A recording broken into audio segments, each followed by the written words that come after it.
సరేరా మరి పోతున్నా, బాయ్.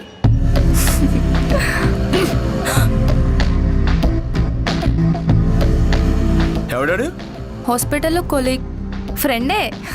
మరి ఆ పట్టుకున్నాడేంది? ఆడితో హగ్గులేంది? అందులో ఏముంది, ఫ్రెండే కదా, క్యాజువల్ హగ్ అంతే. క్యాజువలా? క్యాజువల్ ఏంది? క్యాజువల్ హగ్ ఏంది? నాకు ఒకటి అర్థం కాదు. పుట్టినప్పటి నుంచి సంకనేసుకుని ముద్దులు పెట్టే నాన్నే ఒక వయసు వచ్చాక అమ్మాయిని ఒళ్ళో కూర్చోబెట్టుకోడు. తమ్ముడిని పక్కన పడుకోనివ్వరు, అన్నయ్యని గదిలోకి రానివ్వరు. ఇంట్లో వాళ్ళే స్పర్శకు అంత విలువిస్తుంటే అక్కడ లేని క్యాజువాలిటీ వయసు వచ్చి ఒళ్ళొచ్చి వంపులు వచ్చాక అన్ని ఇన్ని పట్టుకోవడం క్యాజువాలిటీ అయితే.